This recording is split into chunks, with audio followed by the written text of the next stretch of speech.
Our 2023 summer reading list is out. We have fiction, history, parenting books, business books.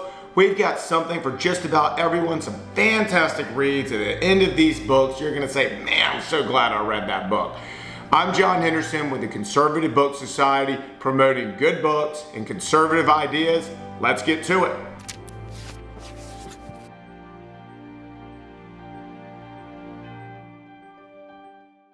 First on our list is Beneath the Scarlet Sky by Mark Sullivan. This book knocked my socks off. My mother-in-law dropped it on my table and said, give this a whirl. I did, and I couldn't stop reading it from start to finish.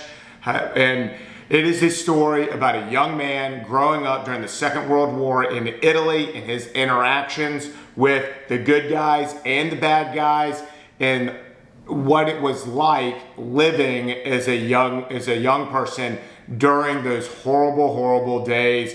I don't want to reveal too much about this story, but I will tell you it is a page turner, and it is based almost entirely on a real true story. Number 2 on our list is C.J. Box's Joe Pickett series. Now I'm giving the whole series, not just the book. I would start with Open Season, the first book.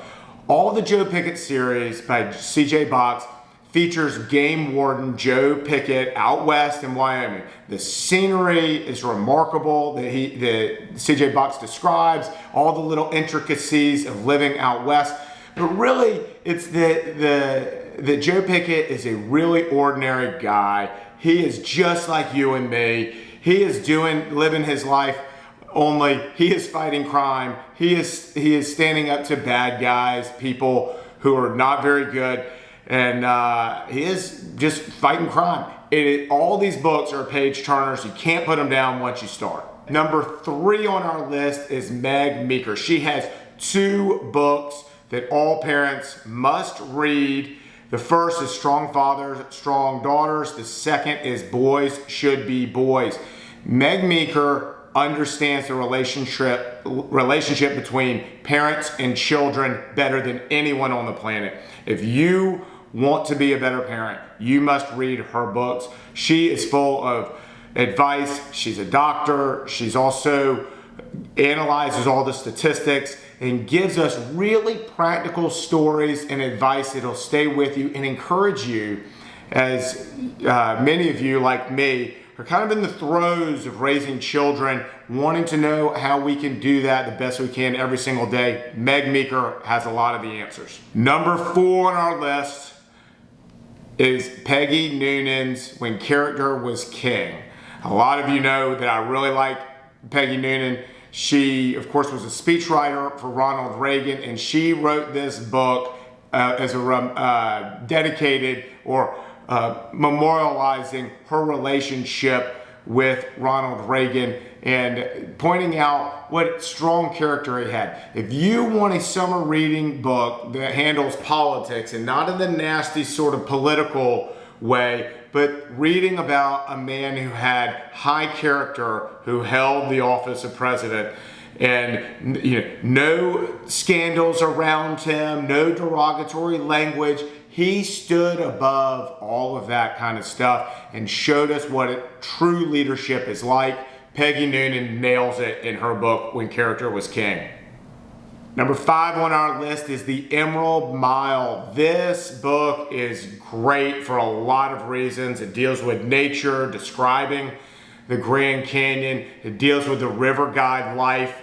The Colorado River cuts right through the Grand Canyon. It has history. It even talks about how dams are constructed and whether or not those are good things for these mighty rivers. So it deals with science and history and all these other things, but at the heart of this story is a race, the fastest recorded time, racing a dory through the Grand Canyon, down the Colorado River during a very high flood season, and these young men on a race to break record. Not for Guinness Book of World Records or to get a trophy, but because that's what guys do. They race when they can. And the story of how they start and how they end that, he just does a great job weaving in there the history and the natural beauty of the Grand Canyon and telling a story. This book came to me from a friend of mine in Wyoming, and she said, you got to read this book. I did, couldn't put it down. It's just a great read. I highly recommend it. Number 6 on our list is Dale Carnegie's How to Win Friends and Influence People. This is a quintessential business book.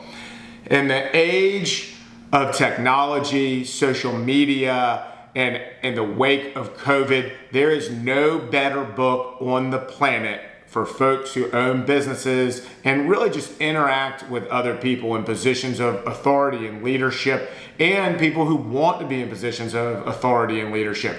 This is the best business book ever written. It has sold over 30 million copies.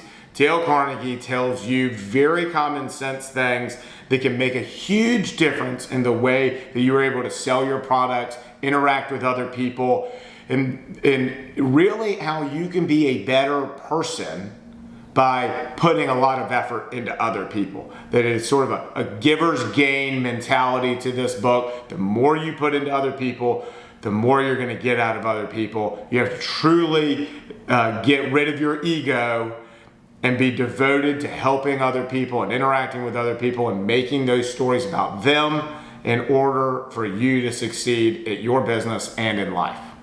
Number 7 on our list is Proclaim Liberty Throughout the Land. This is a relatively new book by Mark David Hall. He wrote this book extolling the virtues of Christianity. In these pages, he confronts the good and the bad. His final thesis, his final analysis is that Christianity in the United States has been a driving force encouraging freedom and equality.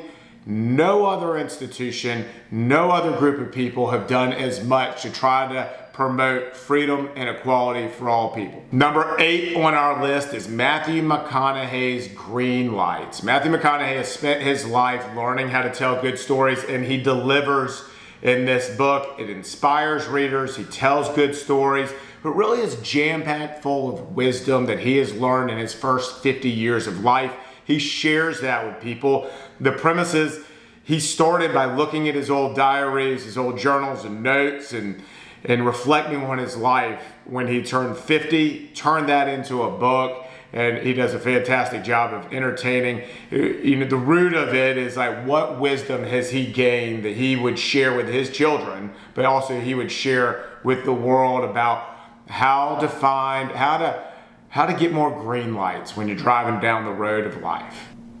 Number 9 on our list is a book called Who is Maud Dixon? Alexandria Andrews wrote this book, and it is twisted. It's like you can't stop looking at the car wreck that's happening, kind of twisted. And my wife was sort of upset with me when I recommended that she read it. She was like, "What? Why did you make me read that?" But at the same time, she couldn't stop reading it. It's one of those kinds of books. You cannot stop reading it. Once you start going, it is go from the beginning, and it is thoroughly entertaining, and you're going to be glad that you don't live on the same street as the author of this book. Number 10 on our list, rounding out, is David McCullough's 1776. No summer reading would be complete without learning about the founding of our country. If you were to understand what the United States is, then you are going to find it in the War of Independence. Right there from the beginning, you will understand, and in these pages, David McCullough helps you understand what the United States is all about. We were fighting for freedom. We were fighting for equality for all citizens. At the time of the Revolution, those lofty ideas were sitting out there. They were unattainable at that time. Still today, we're struggling to try to achieve the promises of the Declaration of Independence, but our nation is getting there. We're good people, and this book tells you where we came from, how we started, and David McCullough whips through those monumental moments from the founding of our country. One bonus book everyone should know about. I don't know if everybody should read it, but if you're up for it, Atlas Shrugged. It is a doozy of a book. It is over 1,000 pages. Ayn Rand, or Anne Rand, seems a little easier, wrote this book, and it's her magnum opus. She had written extensively before that about objectivism, her philosophy. It's similar to libertarianism, but essentially, get the government off my back. She wrote this book. It's a fiction story. It's really hard to put down once you get into it. You start reading Atlas Shrugged. It may take you the summer to read it, but if that has been on your reading list, I strongly encourage you to do it. Right now in this country, Atlas Shrugged is as relevant as any other book. 1984 and some other dystopian novels are relevant as well. But Atlas Shrugged shows you what happens if the thinkers, if the producers, if the folks who employ other people, and the artists and the creators and the inventors and everybody just disappears and stops working, how disastrous it would be for the government. I can't encourage you to read this one enough. That's it, folks. That is our 2023 summer reading list. I encourage you to read these books, and if you have book recommendations, things that you think that we should put on our list and read, please bring them to our attention. We're happy to read them. I'm John Henderson with the Conservative Book Society. Thanks for watching.